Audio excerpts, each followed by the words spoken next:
Hi everyone, चलिए एक प्यारी सी स्टोरी सुनते हैं। मुंबई एयरपोर्ट पर एक फ़्लाइट लैंड होती है जिसमें से एक प्यारी सी लड़की अपनी मम्मी के साथ बाहर निकलती है।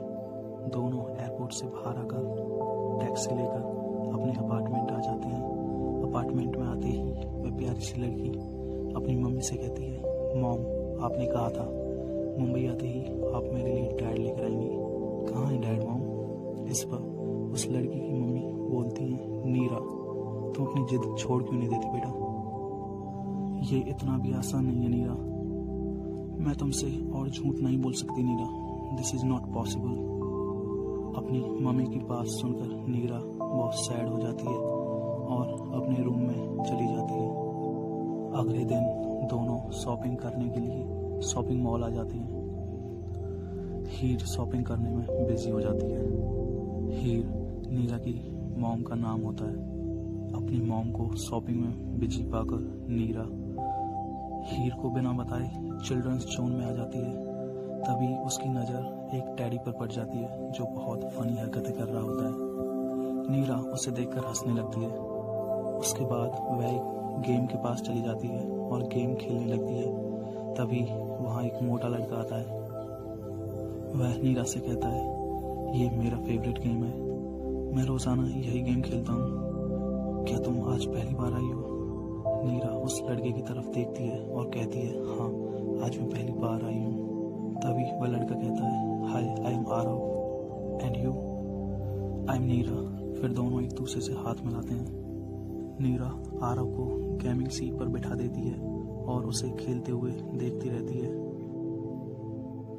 तभी वहाँ एक हैंडसम आदमी आता है और कहता है, आरव, चलो चलते हैं। आरव नीरा को बाय बोलकर वहाँ से चला जाता है। उसके बाद वो हैंडसम आदमी भी आरव के पीछे पीछे वहाँ से चला जाता है और नीरा फिर से गेम खेलने लगती है। वहीं हीर नीरा को ढूंढते हुए उसके पास आ जाती है और उससे कहती है, नीरा, दिस इज़ नॉट फेयर बेटा। मैं तुम्हें हर जगह ढूंढ रही थी, तुम मुझे बिना बताए यहाँ आ गई। आई एम सॉरी मॉम, आप बिजी थी और मैं बोर हो रही थी तो इसलिए यहाँ आ गई।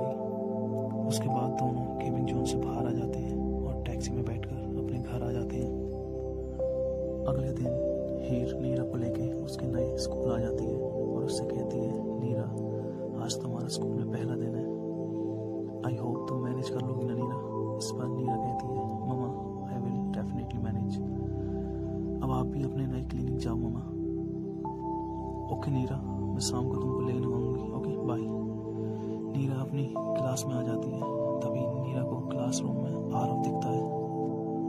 आरव नीरा को देखकर बहुत खुश हो जाता है और हाय बोलता है। नीरा भी आरव को हाय बोलती है और बहुत खुश होती है। तभी टीचर भी नीरा को हेलो बोलती है और फिर पढ़ाना शुरू कर देती है। वहीं हीर भी अपने क्लिनिक आ जाती है और अपनी असिस्टेंट से कहती है, कोयल, क्या तुम हमारे साथ रह सकती हो? मेरी बेटी अभी बहुत छोटी है और वो बहुत अकेला फील करती है। मैं उससे ज़्यादा वक्त नहीं दे पाती। इस पर कोयल कहती है, सॉरी मैम, मैं आपके साथ नहीं रह सकती। मेरे साथ मेरी माँ रहती है और मैं उन्हें अकेला छोड़कर नहीं आ सकती। हीर उदास हो जाती है और मन ही मन सोचती है, नीरा का अकेलापन दूर करने के लिए मुझे कुछ ना कुछ करना ही पड़ेगा। वहीं स्कूल में नीरा आरव के साथ गार्डन में बैठी होती है। नीरा आरव से पूछती है, क्या कल जो तुम्हारे पास आए थे तुम्हें लेने के लिए, क्या वो तुम्हारे पापा थे? आरव मना करते हुए कहता है, नहीं, वो तो मेरे अंकल हैं। ओह, तो क्या वो मैरिड हैं? नीरा ने पूछा। नहीं, अभी वो अनमैरिड है, आरव ने कहा। लेकिन नीरा, तुम ये क्यों पूछ रही हो मेरे अंकल के बारे में? नीरा कहती है, आरव, वो तुम्हारे अंकल बहुत हैंडसम है ना, इसलिए। हाँ, वो तो हैं, आरव ने कहा। तभी नीरा पूछती है, लेकिन वो शादी क्यों नहीं कर रहे आरव? इस पर आरव कहता है, नीरा, अभी वो सेटल नहीं हुए हैं। जब वो सेटल हो जाएंगे तो डेफिनेटली अपनी शादी कर लेंगे। फिर दोनों वापस क्लासरूम में आ जाते हैं। शाम को हीर नीरा को लेने के लिए स्कूल आती है और उसे लेकर घर आ जाती है। तभी हीर के पास उसकी असिस्टेंट कोयल का कॉल आता है। वो कहती है, मैम, आपने जो बोला था वो काम हो गया है। गुड जॉब कोयल, हीर ने कहा। फिर फ़ोन रखने के बाद हीर कहती है, नीरा, तुम्हारे लिए एक दोस्त का इंतज़ाम हो गया है। अब तुम अकेला फील नहीं करोगी नीरा। इस पर नीरा कहती है, दोस्त? कौन दोस्त मामा? तभी हीर कहती है, हम अनाथ आश्रम से तुम्हारे लिए एक भाई अडॉप्ट कर रहे हैं नीरा, फिर तुम दोनों साथ में बहुत मस्ती किया करना। हीर की बात सुनकर नीरा गुस्सा हो जाती है और कहती है, स्टॉप इट मामा, मुझे पापा चाहिए ना कि भाई। अगर आपसे नहीं होगा तो मैं खुद ढूंढ कर ले आऊंगी। इतना कहकर नीरा अपने कमरे में आ जाती है। नीरा की बातों से हीर बहुत डिस्टर्ब हो जाती है। अगले दिन नीरा स्कूल आते ही आरव से पूछती है, आरव तुम्हारे अंकल का नेचर कैसा है? आरव कहता है, अंकल तो बहुत अच्छे हैं, हमेशा सबकी हेल्प करते हैं, इनफैक्ट मुझे बहुत प्यार भी करते हैं। वाह Aarav, you are so lucky. इस पर आरव स्माइल कर देता है। नीरा आरव से पूछती है, क्या वो मेरे भी अच्छे दोस्त बन सकते हैं आरव? अगर मैं उनको अपने घर लेकर जाऊं तो क्या वो चलेंगे? इस पर आरव कहता है, नीरा तुम ये क्या कह रही हो? मेरे अंकल तुम्हारे घर क्यों जाएंगे? वो तो पता नहीं आरव, पर मेरी मॉम उनको बोलेंगी तो शायद डेफिनेटली मेरे घर आ जाएं। क्या तुम मुझे उनका नंबर दे सकते हो आरव? नीरा ने कहा। आरव नीरा को शौक में घूरता है और उससे अपने अंकल का नंबर दे देता है। नीरा घर आके अपनी मम्मी को आरव के अंकल के बारे में बताते हुए कहती है, मम्मा आरव के अंकल बहुत अच्छे हैं, क्या हम उन्हें अपने साथ घर पर रख सकते हैं? Please mom. ही नीरा की बातों से गुस्सा हो जाती है और कहती है, नीरा तुम क्या कर रही हो? हम किसी को अपने घर कैसे रख सकते हैं? इस पर नीरा कहती है, मॉम आप मेरे लिए एक भाई लेकर आने वाली थी, मुझे भाई नहीं चाहिए mom, please mom please. Aarav के अंकल को घर ले आइए ना मॉम प्लीज़। हीर मना कर देती है, नहीं नीरा, इट इज़ नॉट पॉसिबल। नीरा रोने लगती है और कहती है, जब तक आप उनको नहीं लेकर आओगी ना मॉम, मैं आपसे बातें नहीं करूँगी। ऐसा बोल के वो अपने कमरे में भाग जाती है और सो जाती है। वहीं हीर नीरा के लिए परेशान होती रहती है कि अब वो क्या करे जिससे नीरा अपनी जिद छोड़ दे। कुछ देर बाद दोनों डाइनिंग टेबल पर खाना खा रहे होते हैं। हीर नीरा से बात करने की काफ़ी कोशिश करती है, लेकिन नीरा उससे कुछ नहीं कहती। अगले 2-3 दिन ऐसे निकल जाते हैं। नीरा हीर से बिल्कुल भी बातें नहीं करती। हीर अपने और नीरा के रिश्ते में दूरियां आते देख नीरा की जिद के आगे झुक जाती है और कहती है, नीरा मैं रेडी हूँ, तुम आरव के अंकल का फ़ोन नंबर लेके आना कल, मैं खुद उनसे बात करूँगी।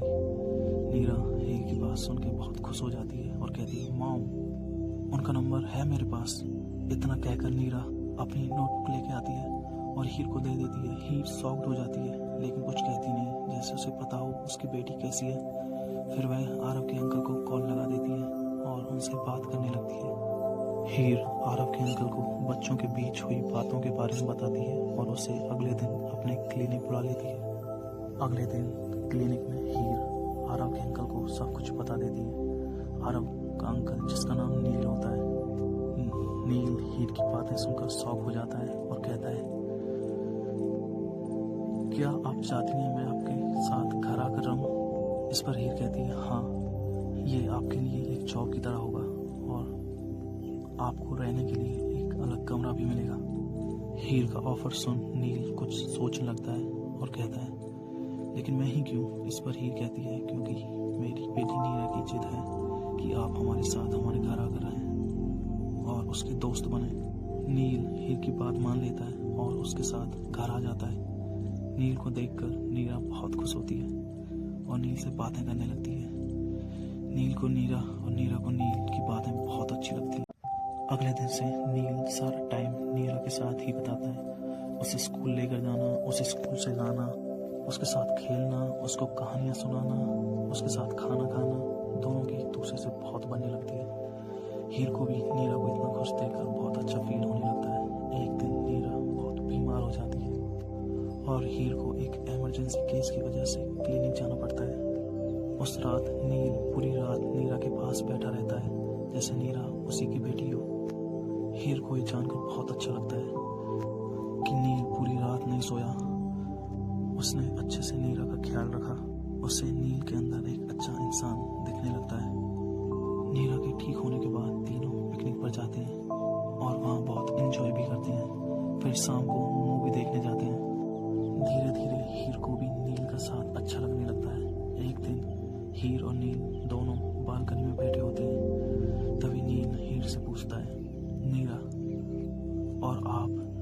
अकेले क्यों रहते हैं? नीरा के पापा आपके साथ क्यों नहीं रहते? नील की बात सुनकर हीर थोड़ी सैड हो जाती है। हीर को सैड देखकर नील कहता है, आई एम सॉरी, मुझे ऐसे पर्सनल क्वेश्चन नहीं करने चाहिए।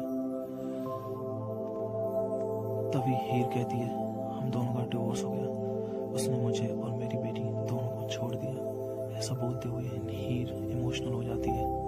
तभी वहाँ नीरा आ जाती है। हीर नीरा को देखकर कहती है, नीरा तुम जाग गई? नीरा कहती, गुड, चलो आप खाना खाते हैं। ऐसा बोलकर हीर नीरा को लेकर अंदर आ जाती है। नील भी दोनों के पीछे पीछे अंदर आ जाता है। फिर तीनों खाना खाने लगते हैं। नील उस रात सो नहीं पाता, वो हीर और नीरा के बारे में ही सोचता रहता है। अगले दिन नील नीरा को स्कूल छोड़कर हीर के क्लिनिक पहुंच जाता है और उससे कहता है, क्या आप 1 घंटे के लिए मेरे साथ चल सकती हैं? हीर नील के ऐसा कहने से काफी शॉक हो जाती है और नील से सवाल करते हुए कहती है, कहाँ पर नील? इस पर नील कहता है, अगर आपको मुझ पर ट्रस्ट हो तो आप प्लीज बस 1 घंटे के लिए मेरे साथ चलिए। हीर मान जाती है। नील हीर को लेकर एक गार्डन में आ जाता है जहाँ वो पहले से ही एक टेबल सजा के रखता है। वो हीर के साथ टेबल पर बैठ जाता है और उसके लिए खाना लगाता है। हीर नील से कुछ कहती नहीं, बस नील के द्वारा की जा रही चीज़ों को प्यार से एंजॉय करती है।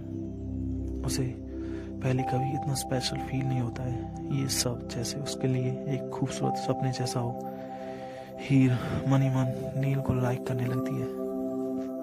खाना खाने के बाद नील हीर को नदी किनारे लेकर जाता है। वहाँ दोनों एक बेंच पर बैठ जाते हैं। तभी नील कहता है, हीर, जब तुम और नीरा मेरी लाइफ में नहीं थे तो मैं एक अलग इंसान था। ज़्यादातर टाइम अकेला रहता था, मेरा कोई दोस्त भी नहीं था। लेकिन जब तुमने मुझे अपने घर आने का ऑफर दिया तो मैं मना नहीं कर पाया। शायद सेल्फिश हो गया था, लेकिन आज मेरे मन में जो फीलिंग्स हैं वो बहुत प्योर हैं। और अगर मैं अपने मन की बातें तुम्हें नहीं बताऊंगा तो शायद मैं अंदर ही अंदर घुटता रहूंगा। हीर, मैं तुम्हारे और नीरा के पास हमेशा रहना चाहता हूँ। हीर, क्या तुम मुझसे शादी करोगी?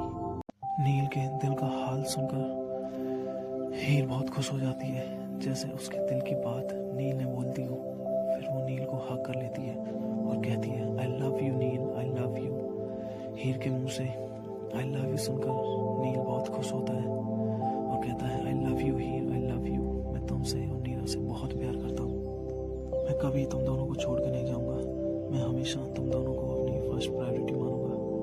मैं तुम दोनों को दुनिया की सारी खुशियां ला के दूंगा।